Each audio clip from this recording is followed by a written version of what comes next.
We got some breaking news, Jets fans, and it is not good news. Running back Braelon Allen suffered a sprained MCL during the Week 4 matchup against the Miami Dolphins. So we'll talk about that injury.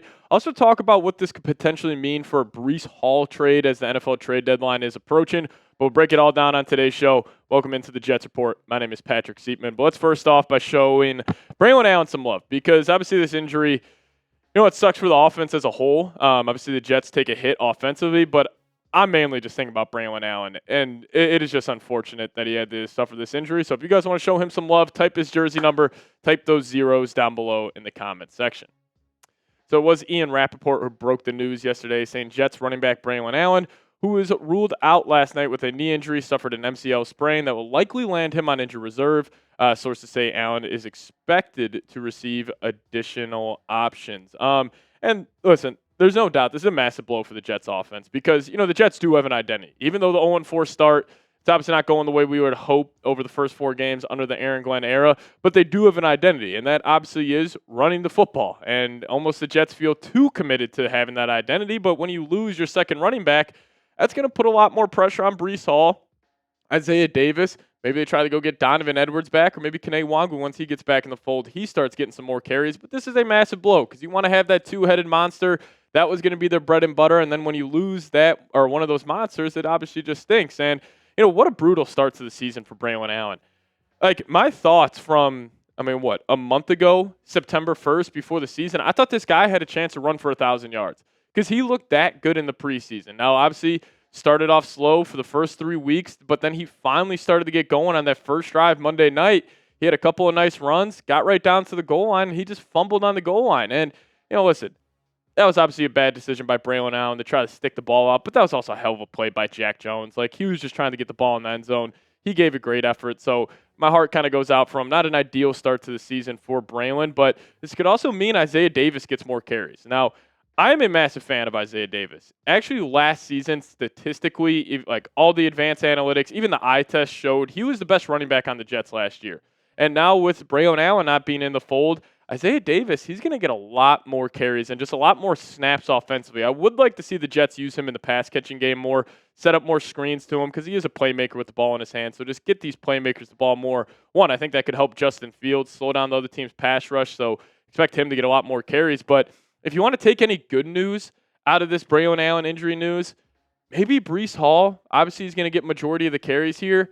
Maybe he can increase his trade value because, even though I doubt the Jets decide to trade Breece Hall, it is still definitely going to be on the table because I promise you, other teams, other contenders, they're going to be calling about this guy because, 2 of the 4 games, Breece Hall has looked like an elite running back in the league. I feel like he's kind of got more of his pop back. He's got that one-cut ability, just gets north and south. I think he's been, fantastic so far at the start in 2 of the 4 games. The other 2, looked a little lackluster, but, there's no doubt. Like, teams will be calling, and I doubt the Jets do decide to trade Breece Hall, but if the Jets feel like this season is lost and they're already looking for, next season, which, won't happen under Aaron Glenn, but the guys in the front office, like, this is something they think about.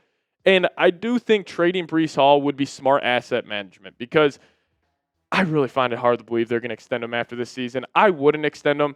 Just the running back position, it is so replaceable in the NFL, and you already have 2 guys behind him, both on rookie deals that you like in Braelon Allen and Isaiah Davis.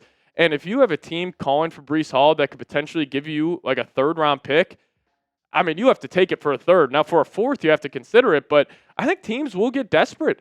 Like, the one team I got my eyes out on, the Kansas City Chiefs. The Chiefs this past weekend, they put up a show offensively against the Ravens at home, but they're still lacking that true dynamic running back. And with the Chiefs, I'm sure they're looking at the rest of the AFC. Joe Burrow's hurt out for the year. Lamar Jackson's hurt. The Chargers, now with Joe Alt hurt, they got some injuries. And then obviously they just mentally own the Buffalo Bills.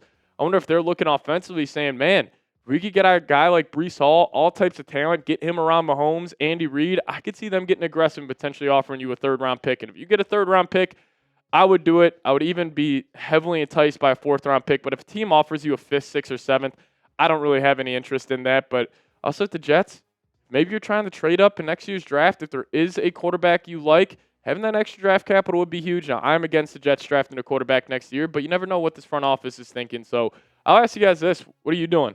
Are you trading Breece Hall? Give me a T for trade. Give me a P for pass. You guys let me know your thoughts down below. I would be willing to trade him, but again, the price has to be right. I'm not just cutting Breece Hall and moving off him for no reason. You got to get a premium draft pick. Day 2 pick, round 3 would be ideal, but even a 4th rounder, I would consider it. Now, I do want to talk about this. Are the Jets getting unlucky this season? Now, luck is a real thing. I think, when people talk about sports, people like to take that kind of, I don't want to even call it like an alpha take where they're saying, oh, luck plays no impact. It's all about what you do out there on the football field. I think that's a little ludicrous. Luck is a real thing, not just in sports, but in life as a whole. And I thought the stat was interesting. Shout out to Michael Nania for tweeting this out, saying there were 5 fumbles in last night's game. Miami recovered all of them. And once I saw that first part, I'm like, yeah, I'm pretty sure the Jets have had terrible fumble luck this season.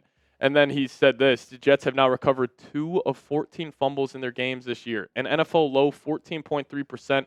Some of that stuff, some of the stuff that happens to this team is beyond explanation. And I agree with that. That is an unreal stat. That's just not like this season historical low. That's across like the past 20 seasons in the NFL. Only recovering 2 of 14 fumbles, but the turnover luck will change. Like, that's a fluky statistic. It's not like an effort thing. It's just sometimes the ball not bouncing your way. Like, especially that Steelers game. I mean, the fumbles they forced, they just got unlucky. Like, that's just what it is. And also another fumble stat, which I don't really think this is a luck thing. There have been 3 fumbles on kick returns this year. 2 of them are by the Jets. Like, that just can't happen. Now, I do want to talk about the Jets past 3 weeks because I think it's been a little fake on really how competitive these games have been. Where you think about the Tampa Bay game, the Jets had no reason to be in that game. If they don't block that kick, the Buccaneers kick that field goal, it's 29-20, game's over. Even the Dolphins this past week, you kind of had a little fake comeback late, but point being, I mean, look at these charts. Right around halftime, Bills game, over at half. Buccaneers game, damn near over at half. Even the Dolphins game, that felt over at half. So if you're connecting it back to this week, Jets just can't let the Cowboys control this game early. Now, the Cowboys cannot control the game defensively.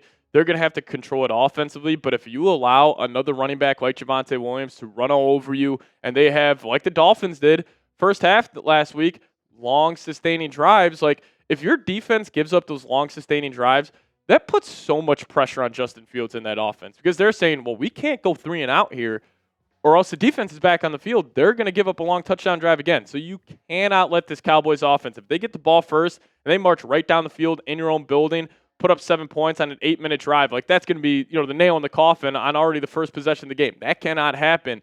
But I will say, if you want to take a little optimistic view here, Jets are 0-4. They've had terrible turnover luck. They have looked like a freaking terrible football team. But you got a chance to right the wrong here. Dallas Cowboys at home. They're 2.5-point favorites. That's a winnable football game. Now, I'm not saying the Jets are in any position where you can just chalk up anybody on the schedule to an automatic win. But there are a lot of winnable games. Like the next 5, I can make an argument the Jets win in every single one of these games. If you could somehow just get the 3-2 over the stretch, you'd be 3-6 on the season. That's not a bad spot to be in. If you could somehow go 4-1 here, move the 4-5 on the season, maybe it keeps the door open for the playoffs. But again, it starts this week against the Cowboys. You win that game, get some juice heading across the pond. And then if you win these next 2, you should have a lot of momentum rolling into Carolina. Continue that to Cincinnati. Then you got the Browns at home. Off a bye. I don't know why I let myself do this, where I'm starting to talk myself into thinking the Jets could somehow be 500. But, hey, the schedule's gettable, man. The schedule's very gettable. So you guys let me know. Can the Jets turn this season around? Give me a Y for yes. Give me an N for no. Do you believe in this regime and this football team? You got to be better. Shore up the turnovers. Get a little lucky there, and then just stop with the fucking bonehead penalties, and they should be all right. But hit that subscribe button on your way out. See you guys next time. As always, go Jets.